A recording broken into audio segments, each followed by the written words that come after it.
July 4th, 2023 at around 11:30 p.m. And I wanted to talk about a new artwork series that I have under the name Nam Minjoon.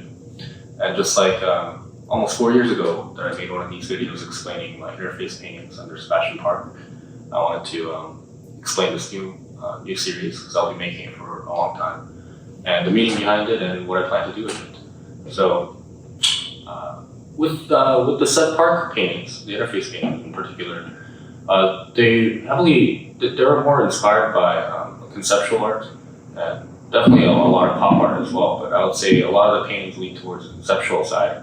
And for the audience, I was painting these and I was making these with the element of time as a very big part of it. So I would always call them acrylic and time on canvas instead of just acrylic on canvas.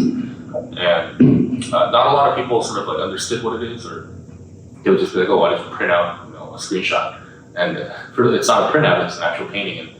And they just, it just takes some time to get it, I think. It's, in a sense, these are works that make you think. And I think for a while, I wanted to make paintings that make you feel. And one of the reasons I got into art in the first place is that I distinctly remember I saw the piece Drowning Girl by Roy Lichtenstein in MoMA in New York. And for some reason, it just it stayed on my mind, and just maybe it's the fact that it's a large painting or just a very dramatic painting or something like that, and very colorful. I wanted to make something similar. So while I was making the interface paintings, I was mostly focused on that.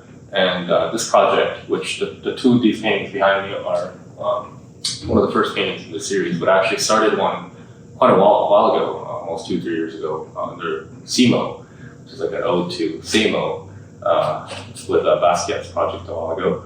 But the idea was that I would make an anonymous character and make these paintings. And I chose the subject of webtoons because I think it's a very uniquely Korean thing. And some people might think that they might think that these are anime or manga, but it's actually quite different. Webtoons are very different. And I just wanted to pick a subject that was very Korean. And there's a bunch of themes in the series, but a big part of it revolves around my identity, I think, as a Korean person. And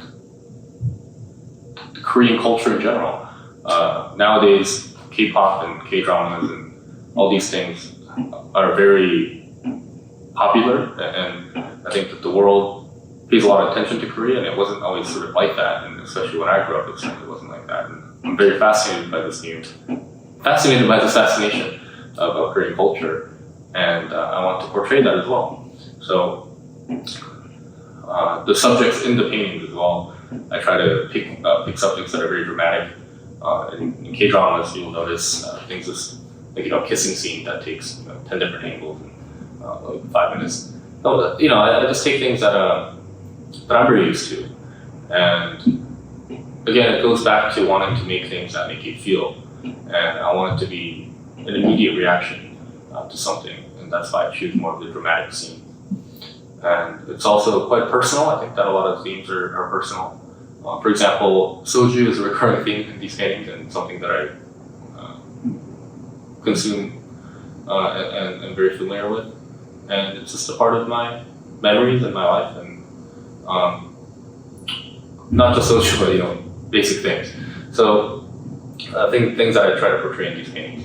And also Nam Minjoon himself, I have a whole backstory for. He himself is a webtoon character that came into real life somehow, and is painting memories of his past.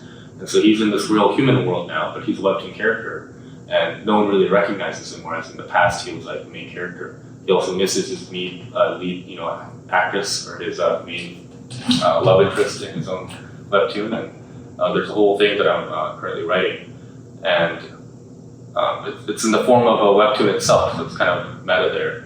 But I'm making a webtoon about the backstory of Nam Minjoon and how he came out into this world.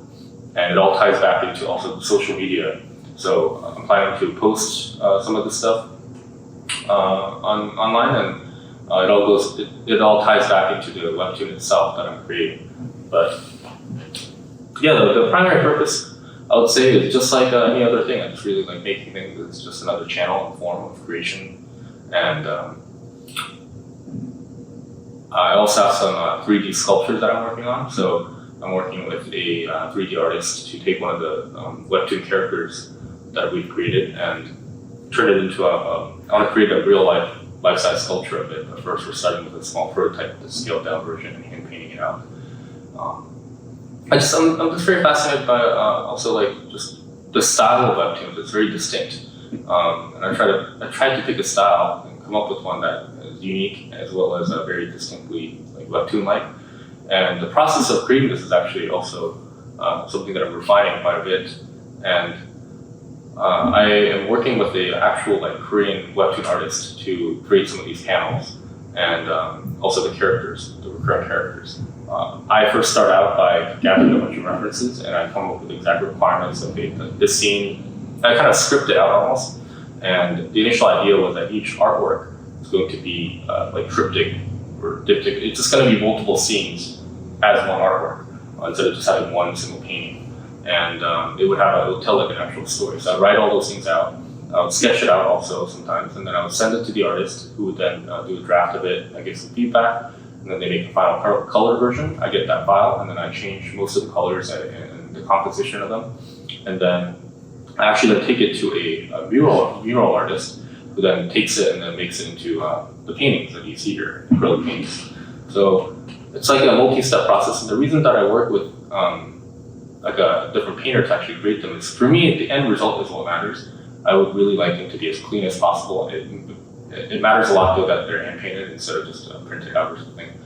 And I've been working with a couple different people to get it. It's still not quite perfect. These came out quite okay. That one came out a bit nicer than this one, so I might have to redo this one. But yeah, I'm just refining the process to make it as clean as possible and have that like webtoon look. It's kind of the irony, right?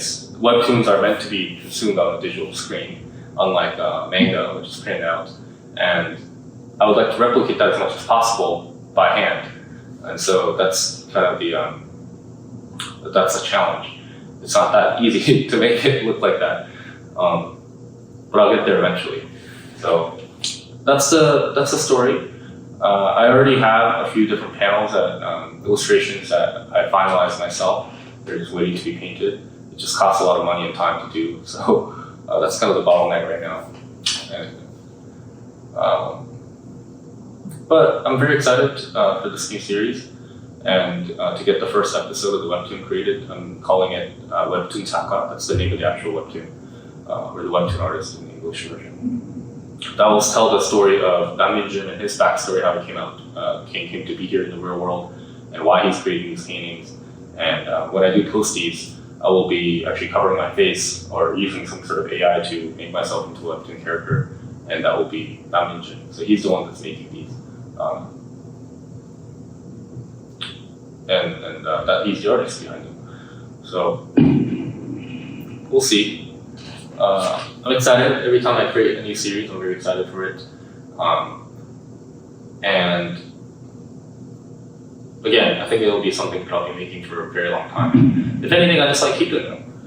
Here, just nice to look at, and painting and art in general is something that I really enjoy because there's no. I think if I've tried to analyze this myself as well, and what makes me happy, and I think it comes down to when I have an idea and it becomes a reality, or like it becomes, or it's executed exactly as I envisioned initially, is when I think or one of the happiest moments for me. And paintings are a great way to do that. And it's something that's, you do it once and it's done, right? Like a business or a product. I think I might have mentioned this in the first video a few years ago, but those things are like recurring things. You need to continue to operate those things, whereas a film or artwork or something like that, you put in the work, you finish it, and you can move on to the next. It's this constant cycle of creation that I think I like about art. Now I have the more series and different characters that I create, there's more opportunities for me to do that. So I'm just going to go and continue on. So that explains it. It's the beginning of Nam Minjoon, and we'll see how it goes.